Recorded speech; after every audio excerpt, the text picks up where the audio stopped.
What's up, everybody? How y'all feeling? What's good? We back vibing with Don Vito.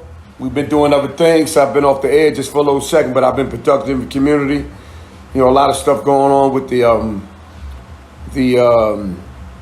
protesting. You know, the rioting, the looting. What up, my man Cal Dawson? What up, bro? How you doing? Good to see you all the time, brother. Yeah, a lot been going on in the community. You know, people been standing up. You know, not just blacks. I've seen a lot of other nationalities been standing up and stuff like that. So maybe we'll get something accomplished, you know, with the movement we got going on right now. And if we don't, I encourage y'all to keep on pushing it because we got to stop. We can't keep letting this go by like that. But we got my guest. She's about to come on. She's the Harlem district leader. She goes by the name of Cordell Cleare. She's about to come on the show. And the reason why I brought her on the show is because it's a perfect time to speak to her because she's very active in the Harlem community. And like I said, she's one of the district leaders. So as soon as Cordell Cleare comes on the show, we're going to start it up. And she's a very interesting person. And I'm sure you'll like what she's talking about, stuff like that. So Cordell, we're waiting for you, my friend. We right here. Got my man Cal Dawson on the show. He tuned in early. So, Cordell, I need you to hit that button again, and we can start the show. But before she comes on, I'm going to see how y'all doing. How's everybody feeling out there? Nice hot day. You know, summertime is finally here. And everybody, you know, got to keep your mask on, you know, and stay safe out there. We got Cordell Cleare pulling up. There she go. What's up, Cordell? How you feeling? How you doing? Glad you pull up. We need to talk to you. We need some answers. We need some suggestions. We need some opinions. Hey, there she go. Hey, how you doing? What's up, my friend? Yeah, what's happening? A lot is happening. Oh, man, we got to talk about it. Hold on one second. Hold on. Sure. All right, we got to talk about it because where do we start? Tell everybody who you are and So my name is Cordell Cleare, and I'm a Democratic district leader in Harlem. That's a position that I was elected to. It's a non-paying position, but it's one that I take great pride in. And aside from that, I have a community activist background. And I'm always an activist, no matter what the position. Mother, district leader, sister. I'm always prepared to be an activist for the things that and the best concern of our community. Okay, so we might as well get right to it, right? So a couple of months back, you know, the world found out about COVID-19 and stuff like that. So when you first heard about it, what happened? How did you feel mentally? What was you going through? What's up? So there was great concern at first, and unfortunately, you know, our concerns were kind of dampened down by leadership in this country and by the lack of other people saying anything about it. We thought that this is something that wasn't going to be that serious. It wasn't going to affect us like it did. But the instant that I saw that there were infections and I saw what was happening, my thoughts immediately went to our community because it is a true fact. When America catches a cold, the Black community gets pneumonia. So wow. I knew it was going to be bad for them, that it was going to be bad for us. And based on some of the things that people had already said, sorry about that. Some of the things that were already being mentioned, that the most vulnerable populations, people with pre-existing conditions, I knew that that was our community. That's us because of the already existing disparity before COVID. We are the people with the highest number of everything and every fatality in every category you can think of. Yes. So when they say it came from China, then it went over to Europe. I can't hear you. Okay. Can you hear me? I can't hear you. Not at all? Hear me? Hello? Hold on one second. Okay, now it's low, but I can, yeah. You can hear me? Low, no. Mm-mm. Very I low? can't hear you well, Okay. not like I was before. Hold on 1 second. Very low? Mm. Can No, you hear what me? happened? I don't know. Hold on one No, you're second. coming in really, really low. How about now? So something changed. How about now?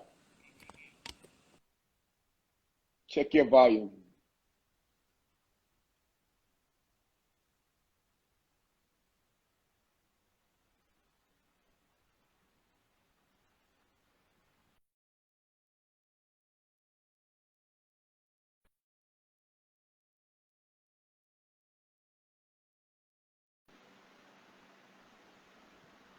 Sorry for the technical difficulties, folks. We want to see if we can get it back on there. Hello? How we Hello? doing? Oh, How okay. we back? We good? I could hear you.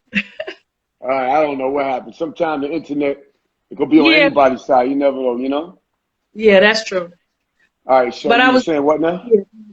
No, I was finishing telling you, how I felt when I heard about COVID and how it just made me just know that we were going to have a hard time in the Black community and that we needed to prepare, and it was going to require activism and fighting for us to get the services that we needed to survive and get through this. Right. Did you lose Mhm. any relatives or any friends or anything like that? It was right now. My heart is so heavy. I lost too many friends, and yes, I did lose a family member, and others who a great deal of my family works in public service, particularly in healthcare, and we Mm-hmm. were really affected. A lot of us got infected. Went through some of the ventilation procedures. Some didn't have to do that because they were asymptomatic. But nonetheless, it was scary and it was just traumatic for the family. And then we lost a family. My children's grandmother passed away due to COVID, and also so many countless friends and neighbors. My godfather, people that I cherish, and like everybody. And you could go on Facebook. It looked like a morgue. Just every day it was condolences until you got tired of saying my condolences. I'm sorry for your loss, Yeah. because it's what you keep saying. Yeah, I know. So Yeah, moving along, we still dealing with the COVID-19. You know, it's hot yep, outside, but we still got to wear a mask and stuff like that. You know, most definitely. but Yes.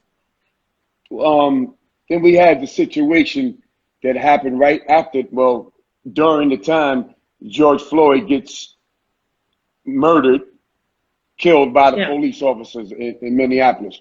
So, what's your take on that? So, that's the virus that is always with us. That's racism.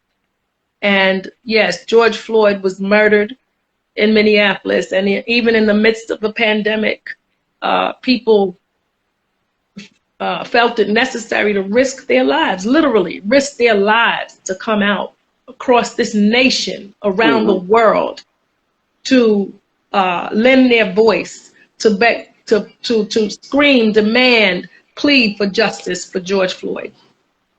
As Yes. everybody can see, he was murdered by four men who murdered him.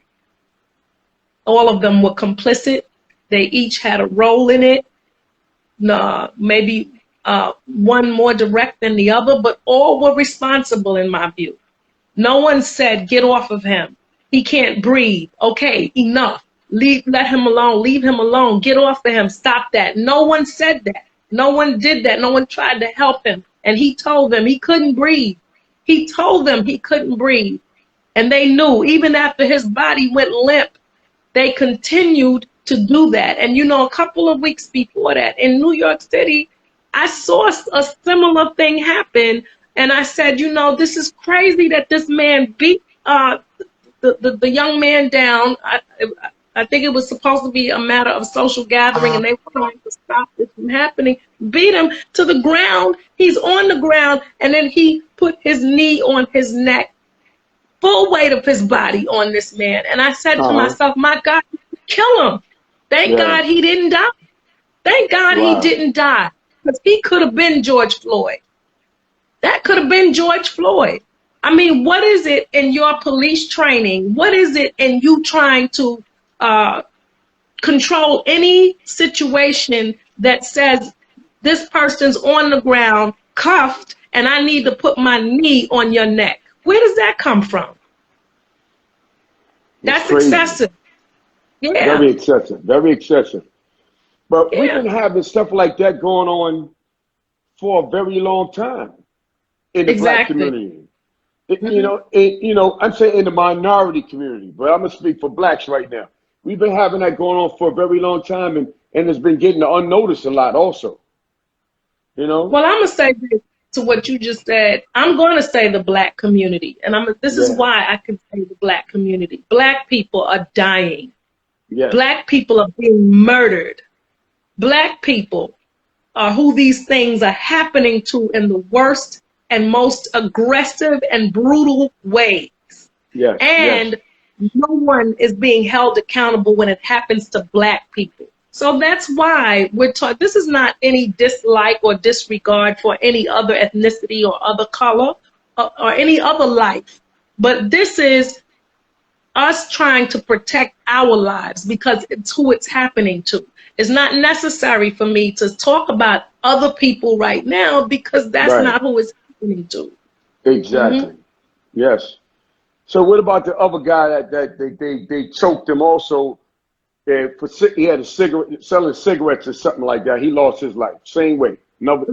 Eric Garner, Yeah. not necessary, not necessary. That we watched him murdered on TV in front of our very eyes.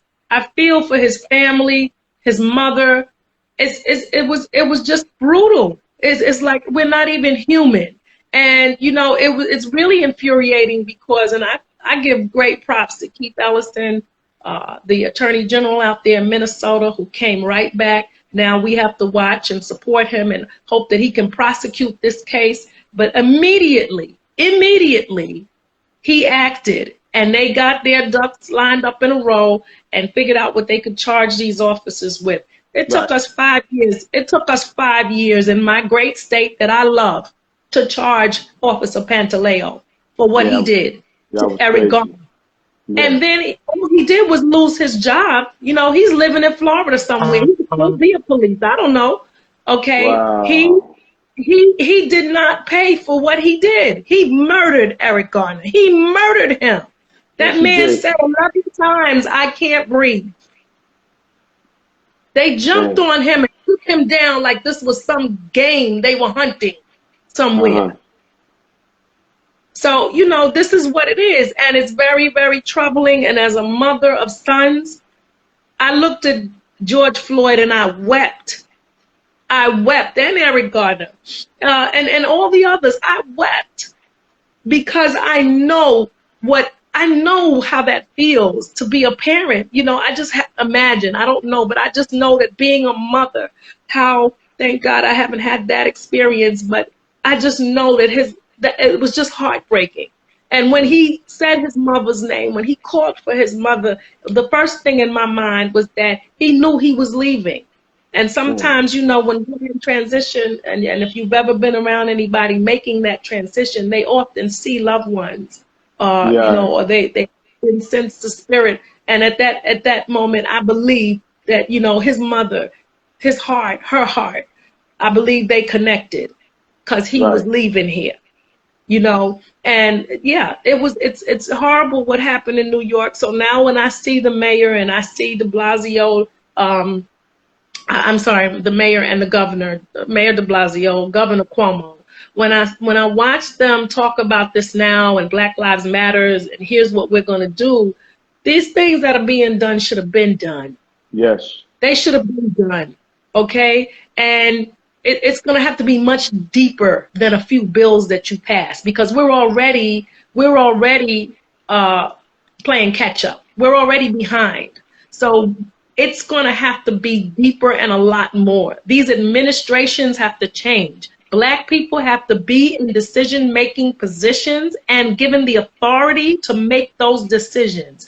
Our voices have to be, we can't leave it up to anybody to be responsible for stating our case. We have to represent our case ourselves. We have to Yes. be there and be able to make these decisions for ourselves. These laws have to get passed. This is a good start. There's a package of about 10 bills that are coming through Albany this week, including a ban on chokeholds. My God, that should have. Why are we're just doing that now, 6 years Right. later? Okay, glad it's happening. Don't get me wrong, but 6 years later, and it took all of this. It took a nation. It took the world protesting, demonstrating, just to get Yeah. that anybody could see how unjust that was. So that type of legislation, and we're going to need even more. And it's not just in police and criminal justice reform that we have to make these changes. We have to reform our education system. It is unjust. We have to reform our housing. It is not just. We have to reform the economy. It is not just. We have to reform the environment. It is not just. We suffer environmental racism, environmental injustice, social justice, health justice, educational justice, economic injustice, all these things, criminal injustice, all of it comes down on Black people. And what makes it so egregious is how we got here to the western part of this world. We came through brutality. We were brutalized from day one, and we're still being brutalized. Everything continues on the backs of our people. Now, we had some protesting and we had some rioting going on. How you feel about that? Listen, I have a few thoughts about that. Number one, the rioting or looting, if you will, was a small handful of people. Okay, that was not even a significant portion of the demonstrations and protests that went on. Right. But you know what? Y'all weren't hearing us. We've marched before. So everything has now been pushed to an extreme. Everything now has to be excessive. We can't ever shut up. We got to keep on. It can't die. There needs to be a protest every day. I participated in one on Sunday. There needs to be one every day, and there has been.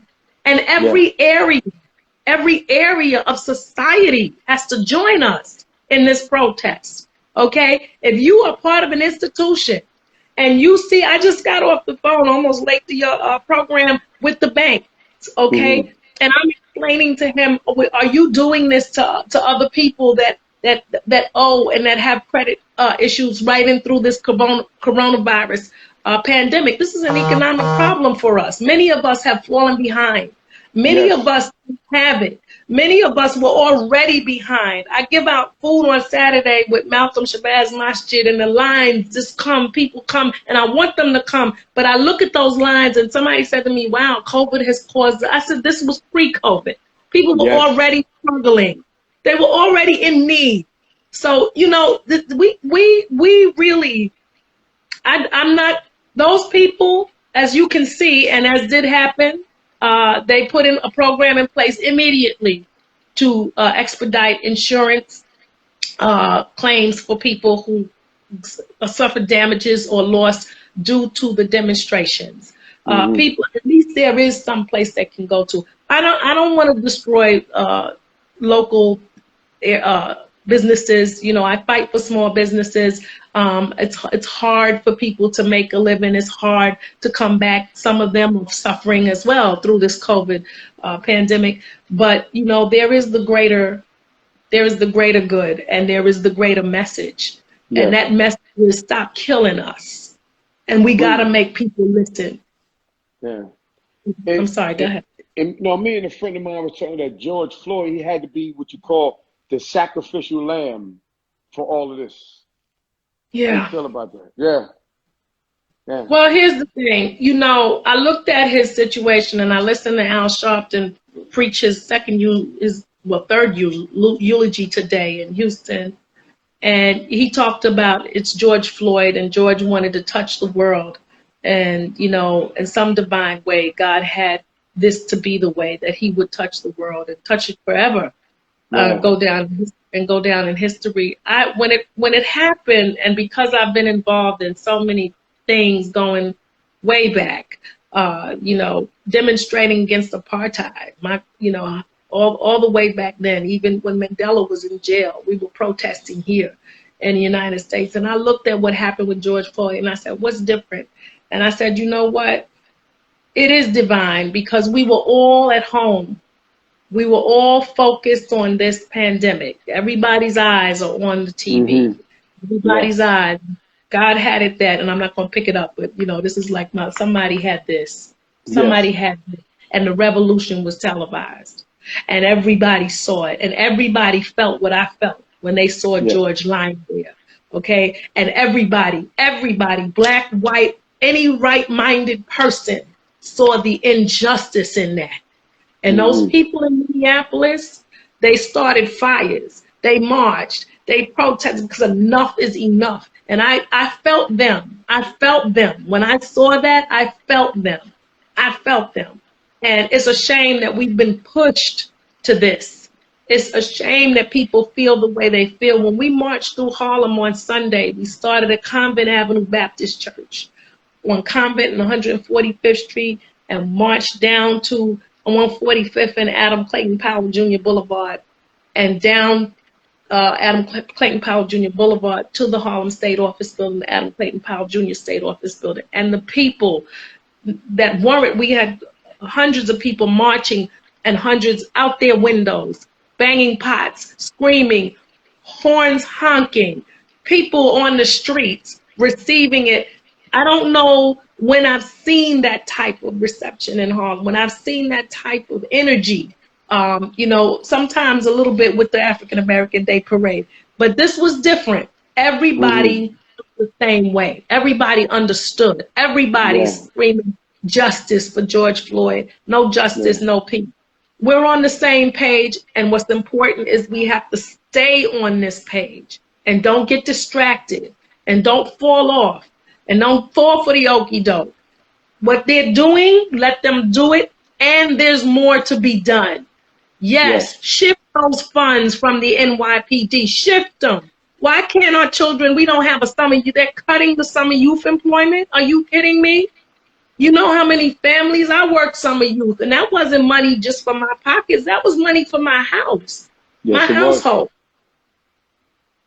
Yes. And you got to stop me, Don. Sometimes, I get very... No, I want you, that's why I want you on. I want you to talk. I want them to hear from you, the district leader. A lot of people look up to you. A lot of people vote for you. A lot of people support you. That's why I brought you on, because I want you to talk. They need to get this message. The Harlem community needs to get this message. And like you said, I walked around a lot the last couple weeks, and it's the first time I ever seen everybody join in. Everybody. Before it's us pushing. So we're going to push. Yes. We're going to do the best we can. Live or die. We're going to do the best we can. But I see everybody. I'm like, whoa. And it's still going on still to today. How you feel about that? The protest is still going on till today, right? Yes, it is. Yes. How I feel about that? Fight on.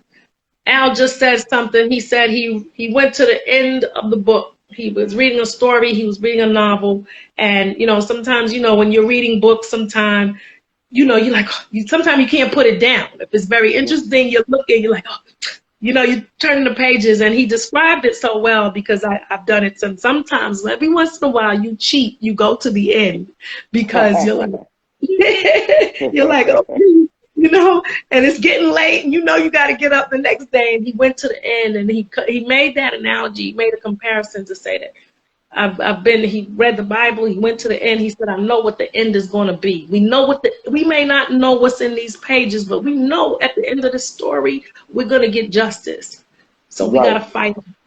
We got to fight on, never despair. I look at people who've been decades before me. Nelson Mandela stayed in jail for almost 3 decades. Can you imagine fighting for something, that happened, beyond probably what he thought happened, and they're still fighting because everything's not all right, but it's change, right?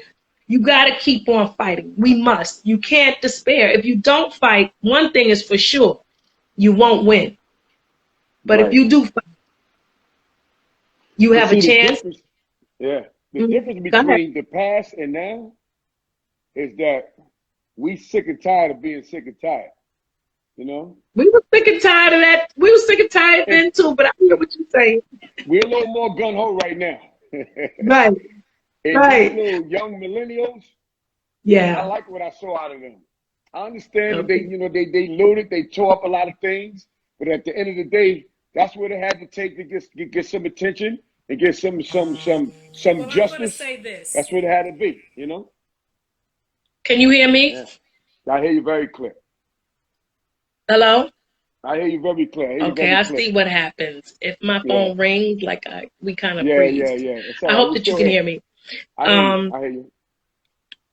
I'll say this. I really appreciate the young people in this because you know what? They did something. Yes. Um, People may criticize, but I say, listen, they got in it. And if they truly got in it and understood it and got in it, let me see. I hope you can hear me. If they were in it, I hear I you, am bro. happy for that. I am grateful that they took the time to get involved and do it. Now, did they do everything right? No, we didn't do everything right either. You know, we didn't Right. just start starting fires and bricks didn't just start getting thrown with this. Um, there were bricks thrown before, and there were fires for, and other tragedies and riots and so forth have occurred. So we want people to have the guidance, and we want them to act as responsibly and as nonviolently as possible. But I applaud every young person, old person, uh, short person, tall person, black person, white person who got up and got involved. And I particularly am impressed with our youth. I am very glad that they got involved and I want them to stay involved. That's the key. Register to vote. Go out and vote. Participate in the census. Participate in activities in your neighborhood. Get involved in the political processes. We have to continue on those lines as well. Yes. Do you hear me now? You hear me? Can you hear me? Okay. And you're Yeah. frozen on my screen. Yeah, If probably you can because hear of me, I hear you very well. I see you good. I don't know what happened. Probably when you I don't got want to that press call and threw it anything off. because Yeah. I don't know. Check your Let me see. check your volumes. Check your volume on the It's side. buffering. Okay. But I'll anyway, just wait. Okay. All right. I you see hear some me? You movement see on me? my screen, but I can't. You're frozen, Zombie. On your Yeah. end. But I see you very well. Yeah, I don't know what happened. Probably that phone call that came through.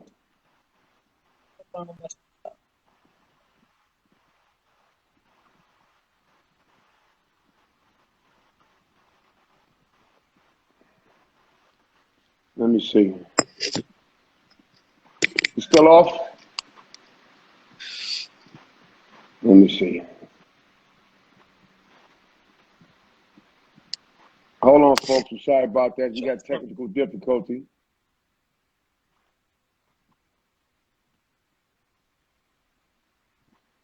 Sorry about that.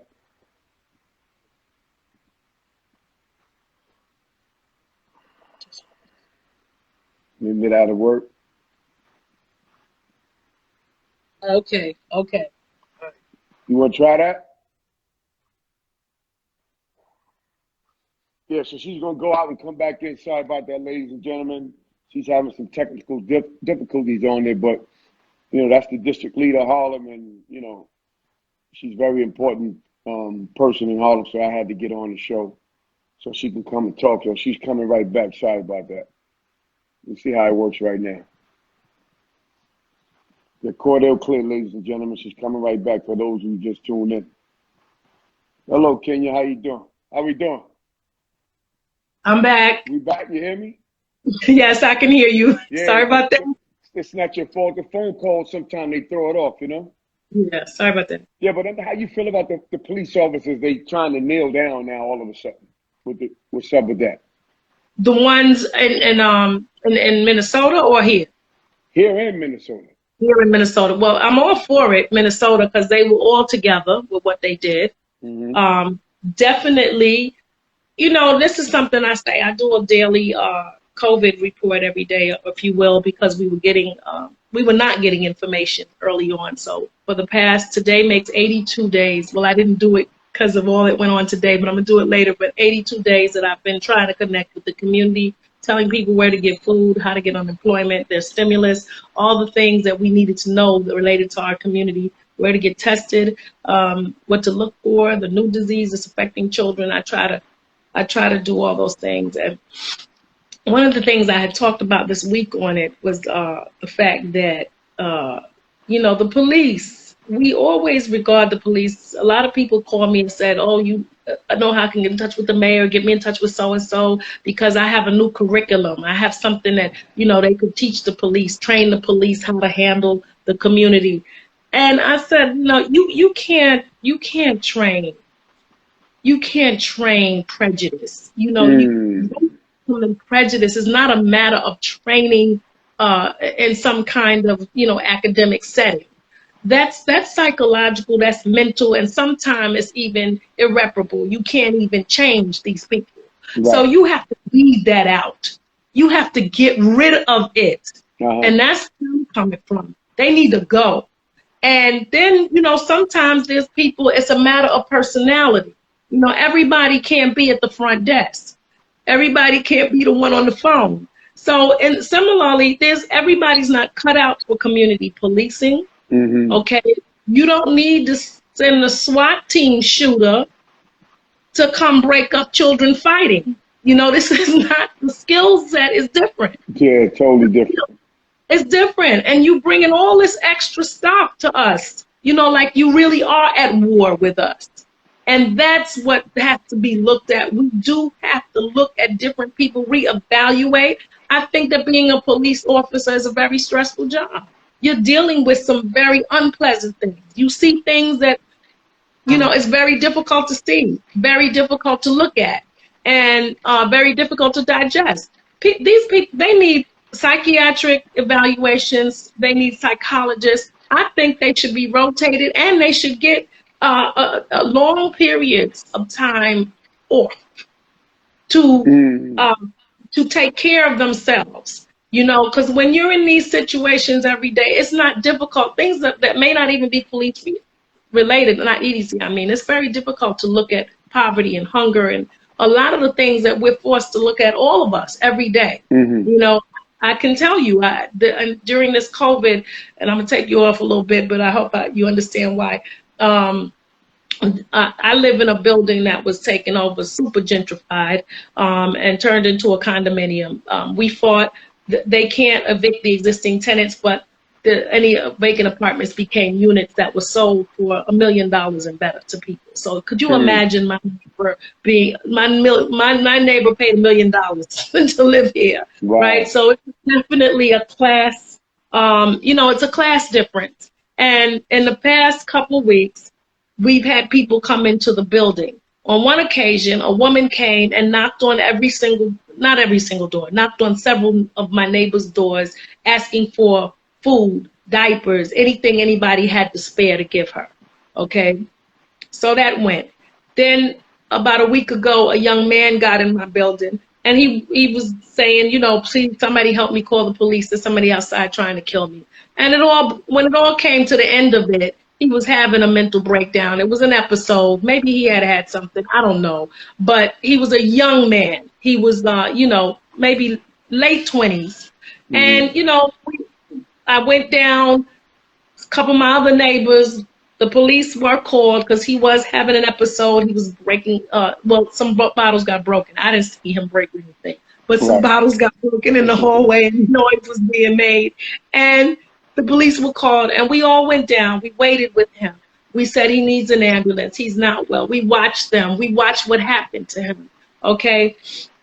I'm saying all this to say, so I didn't think anything of it. We waited till the ambulance came. He got away. He was handled properly. No abuse that we saw.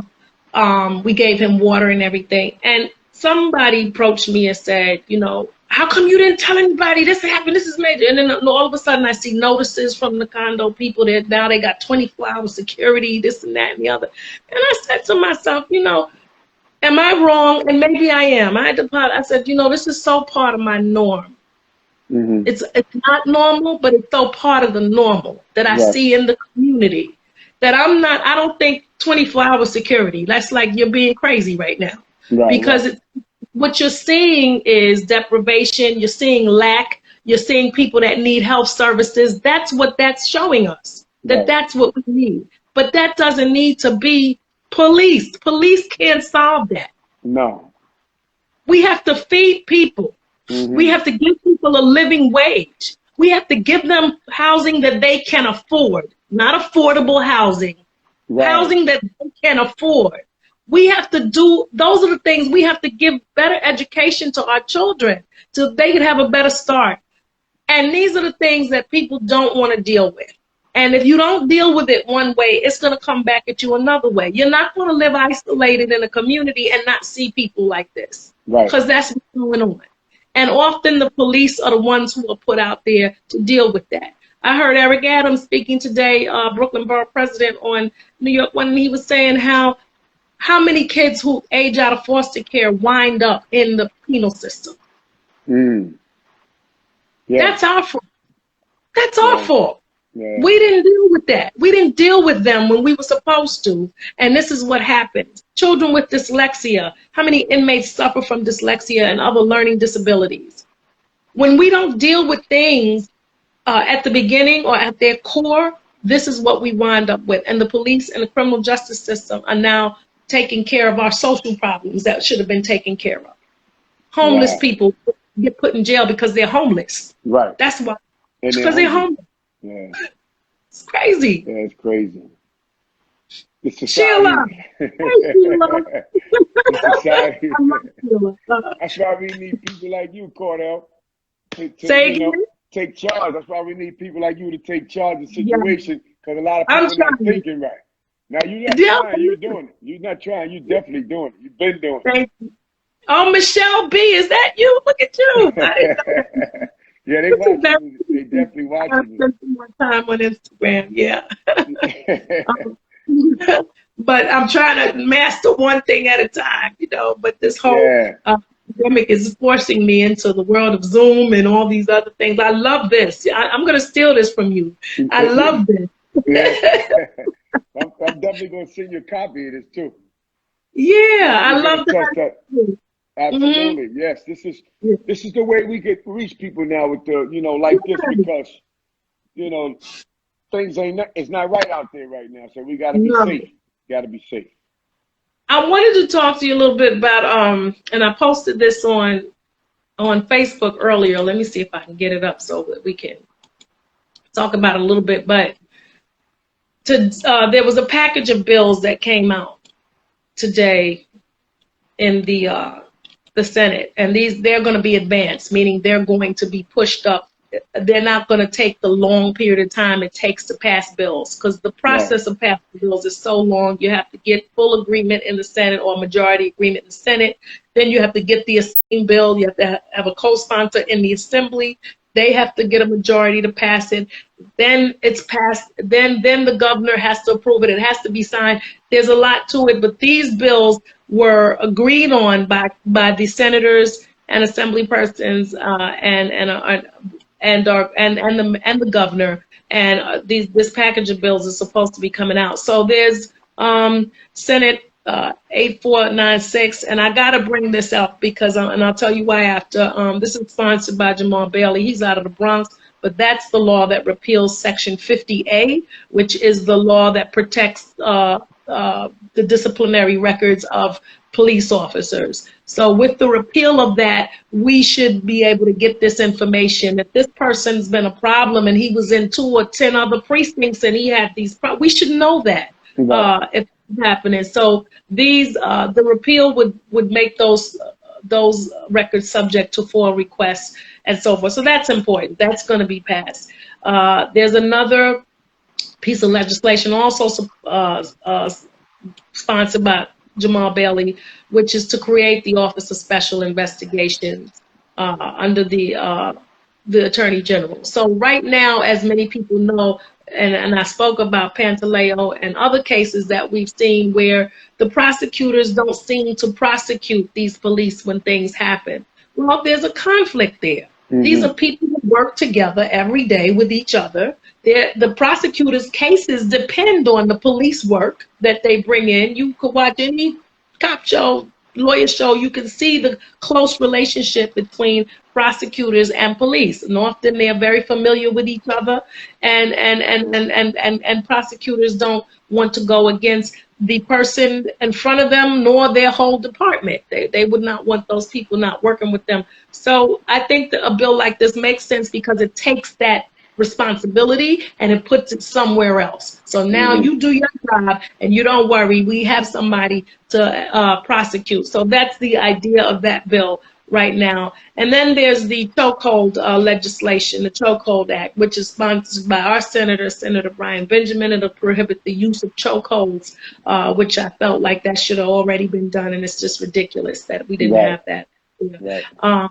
There's another one that's sponsored by Kevin Parker from Brooklyn, Senator Kevin Parker, and it'll establish a law enforcement misconduct investigative office within the Department of Law to review, study, audit, and make recommendations regarding operations, policies, programs, and practices of local law enforcement agencies.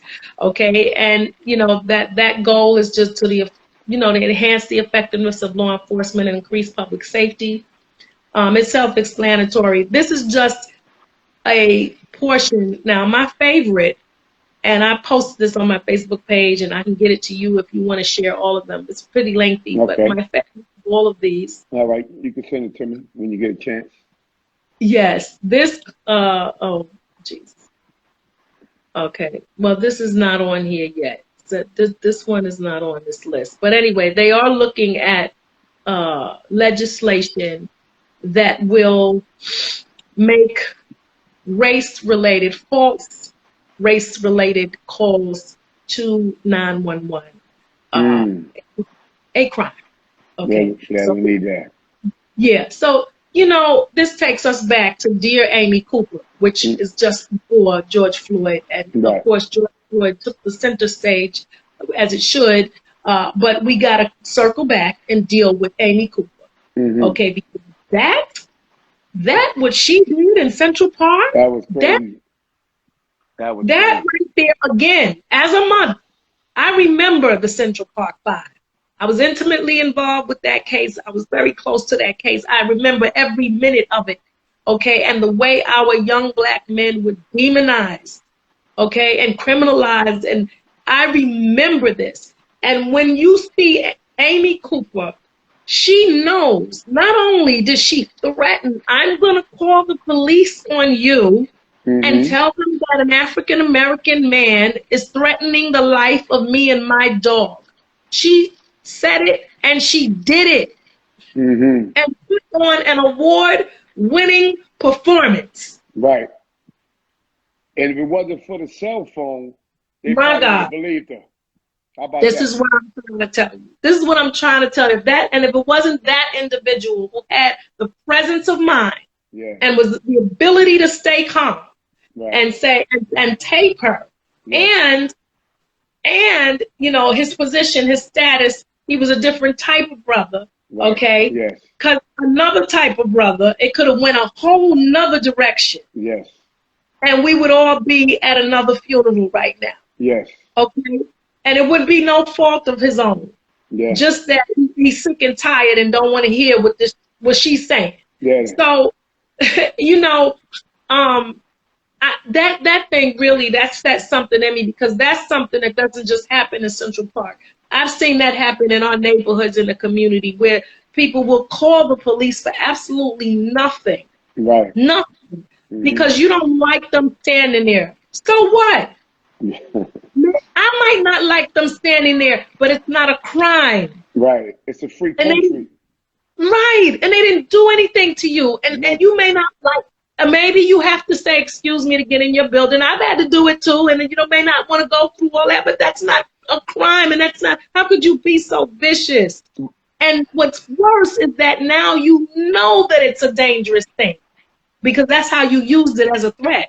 You Yeah. knew that it could be dangerous for the Yeah. police to come and get that man in the park. Yeah. So Yeah. that, yeah, they got to deal with that. They gotta deal That with that. people should not be allowed to do. And I've seen that, and the summer is coming and folks are out. And sometimes I read these police reports and people put in complaints and, you know, refer to us as animals. You know, they get free and real loose with their language. Yeah, they do.